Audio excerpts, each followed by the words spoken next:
Shalom buat kita semuanya. Firman Tuhan untuk kita hari ini dari Yehezkiel pasal 44. Kemudian ia membawa aku kembali ke pintu gerbang luar dari tempat kudus yang menghadap ke timur. Gerbang ini tertutup. Lalu Tuhan berfirman kepadaku, pintu gerbang ini harus tetap tertutup. Jangan dibuka dan jangan seorang pun masuk dari situ. Sebab Tuhan Allah Israel sudah masuk melaluinya. Karena itu gerbang itu harus tetap tertutup. Hanya raja itu, oleh karena ia raja, boleh duduk di sana makan santapan di hadapan Tuhan.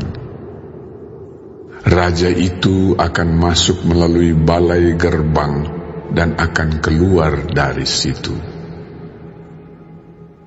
Lalu dibawanya aku melalui pintu gerbang utara ke depan bait suci. Aku melihat, sungguh rumah Tuhan penuh kemuliaan Tuhan. Maka aku sujud menyembah. Tuhan berfirman kepadaku, hai anak manusia, perhatikanlah baik-baik. Lihatlah dengan teliti dan dengarlah dengan sungguh-sungguh segala sesuatu yang hendak kufirmankan kepadamu mengenai peraturan-peraturan rumah Tuhan dan tentang segala hukumnya, dan perhatikanlah baik-baik siapa yang diperbolehkan masuk ke dalamnya dan siapa yang harus ditolak dari tempat kudus.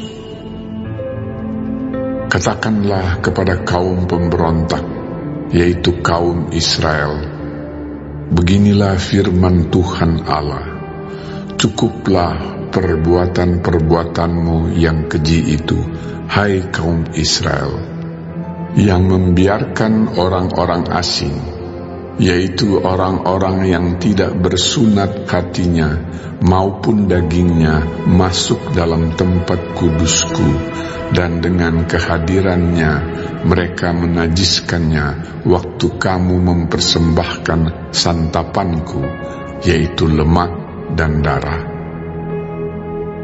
Dengan berbuat begitu kamu lebih mengingkari perjanjianku daripada dengan segala perbuatanmu yang keji yang sudah-sudah. Kamu tidak memelihara barang-barangku yang kudus, dan kamu mengangkat mereka untuk memelihara kewajibanmu terhadap aku di dalam tempat kudusku. Oleh sebab itu beginilah firman Tuhan Allah, tidak seorang pun dari orang-orang asing yang hatinya dan dagingnya tidak bersunat boleh masuk dalam tempat kudusku. Ya, setiap orang asing yang ada di tengah-tengah orang Israel. Tetapi orang-orang Lewi yang menjauh daripadaku waktu Israel sesat daripadaku dengan mengikuti berhala-berhala mereka akan menanggung hukumannya.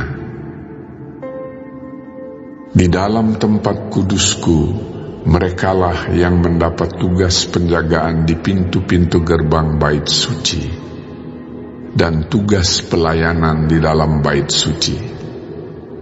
Merekalah yang menyembelih korban bakaran dan korban sembelihan bagi bangsa itu, dan bertugas bagi bangsa itu untuk melayaninya. Oleh karena mereka telah melayani bangsa itu di hadapan berhala-berhala mereka, dan mereka bagi kaum Israel telah menjadi batu sandungan yang menjatuhkannya ke dalam kesalahan. Oleh karena itu, aku bersumpah mengenai mereka. Demikianlah firman Tuhan Allah, bahwa mereka akan menanggung hukumannya sendiri.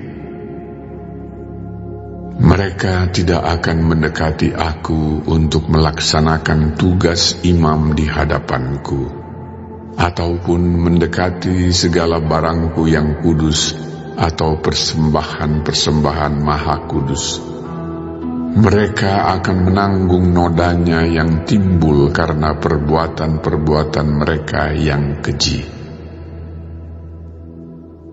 Aku menetapkan mereka untuk bertugas di bait suci dan melakukan segala pelayanan yang berhubungan dengan itu, dan melakukan segala sesuatu yang perlu di situ. Tetapi mengenai imam-imam orang Lewi dari Bani Zadok yang menjalankan tugas-tugas di tempat kudusku waktu orang Israel sesat daripadaku, merekalah yang akan mendekat kepadaku untuk menyelenggarakan kebaktian dan bertugas di hadapanku untuk mempersembahkan kepadaku lemak dan darah. Demikianlah firman Tuhan Allah.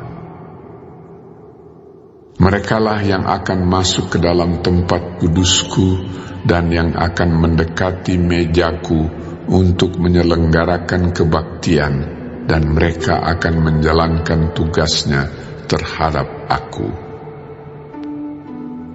Maka kalau mereka hendak masuk dari pintu-pintu gerbang pelataran dalam, mereka harus mengenakan pakaian lenan. Mereka tidak boleh memakai pakaian bulu domba waktu mereka bertugas di pintu-pintu gerbang pelataran dalam atau waktu menyelenggarakan kebaktian dalam bait suci. Mereka harus memakai destar lenan dan memakai celana lenan, tetapi jangan memakai ikat pinggang yang menimbulkan keringat. Dan waktu mereka keluar ke pelataran luar menjumpai umat Tuhan itu, mereka harus menanggalkan pakaian mereka yang mereka pakai dalam menyelenggarakan kebaktian dan menyimpannya dalam bilik-bilik kudus, kemudian mengenakan pakaian yang lain, supaya umat itu jangan menjadi kudus disebabkan kena kepada pakaian imam-imam itu. Rambut mereka tidak boleh dicukur atau dibiarkan tumbuh panjang, melainkan harus dipotong pendek. Imam-imam tidak boleh minum anggur kalau mereka hendak masuk dalam pelataran dalam. Janda atau seorang perempuan yang telah diceraikan oleh suaminya, jangan mereka ambil menjadi istri, tetapi hanya seorang perawan dari keturunan kaum Israel atau seorang janda imam boleh mereka ambil. Mereka harus mengajar untuk umatku tentang perbedaan antara yang kudus dengan yang tidak kudus, dan memberitahukan kepada mereka perbedaan antara yang najis dengan yang tahir. Di dalam sesuatu perkara mereka harus bertindak sebagai hakim, dan mereka harus menghakiminya menurut peraturan-peraturanku. Mereka harus berpegang pada hukum-hukumku dan ketetapan-ketetapanku pada hari-hari rayaku, dan menguduskan hari-hari sabatku. Mereka tidak boleh melihat orang mati, oleh karena dengan demikian mereka menjadi najis. Hanya dengan mayat bapaknya atau ibunya, anaknya lelaki atau perempuan, kakak adiknya lelaki, kakak adiknya perempuan yang belum kawin, mereka boleh menajiskan dirinya. Sesudah pentahirannya, ia harus menghitung 7 hari. Dan pada hari ia masuk ke tempat kudus, ke pelataran dalam untuk menyelenggarakan kebaktian di tempat kudus. Ia harus mempersembahkan korban penghapus dosanya. Demikianlah firman Tuhan Allah.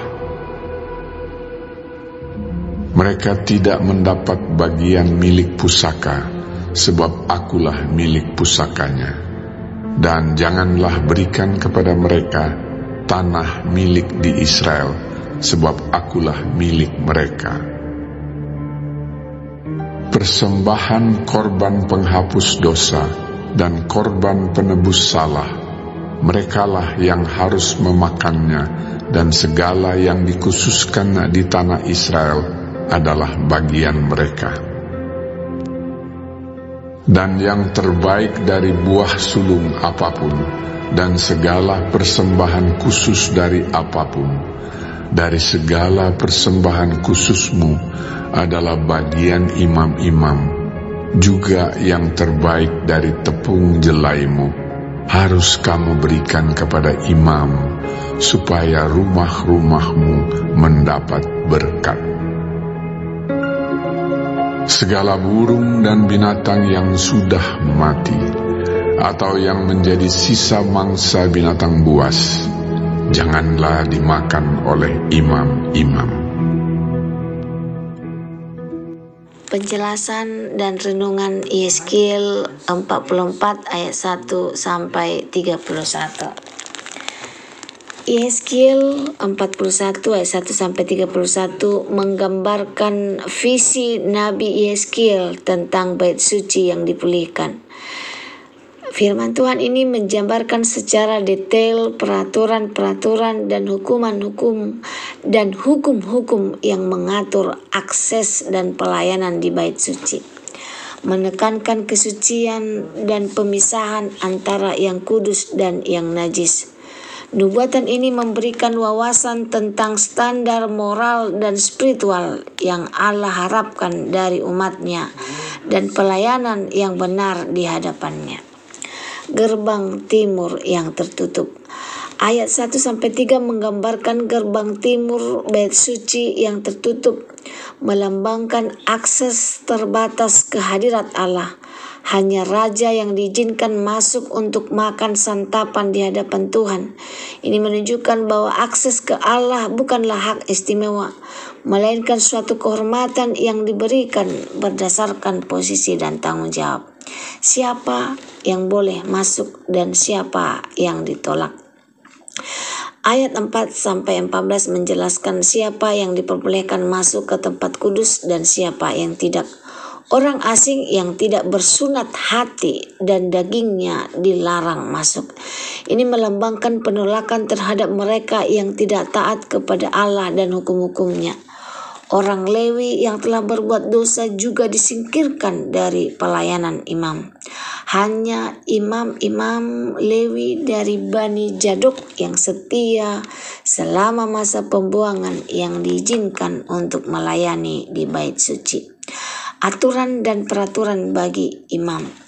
Ayat 15-31 menjelaskan aturan dan peraturan bagi imam-imam yang melayani di bait suci. Mereka harus mengenakan pakaian dan khusus saat bertugas dan mematuhi berbagai aturan kesucian, termasuk larangan meminum anggur dan menikah dengan wanita tertentu. Mereka harus bertanggung jawab untuk mengajar umat tentang perbedaan antara yang kudus dan yang najis, serta bertindak sebagai hakim berdasarkan hukum Allah. Imam-imam juga memiliki aturan khusus mengenai kontak dengan orang mati dan pengaturan mengenai bagian mereka. Renungannya bagi kita. Yeskil pasal 44 ini menekankan pentingnya kesucian dan ketaatan dalam pelayanan kepada Allah. Bait suci yang dipulihkan merupakan gambaran dari gereja yang kudus dan murni. Peraturan-peraturan yang ketat menunjukkan betapa serius Allah memandang kesuciannya dan hubungan yang benar antara Dia dan umatnya. Kita sebagai orang percaya juga dipanggil untuk hidup kudus dan taat kepada Allah, menjaga kesucian hidup kita dan melayaninya dengan kesetiaan. Kita juga perlu memahami bahwa pelayanan yang benar harus didasari oleh ketaatan dan kesetiaan kepada Allah, bukan hanya berdasarkan posisi dan jabatan. Semoga firman Tuhan hari ini menjadi berkat bagi kita. Terima kasih, Tuhan Yesus memberkati. Shalom.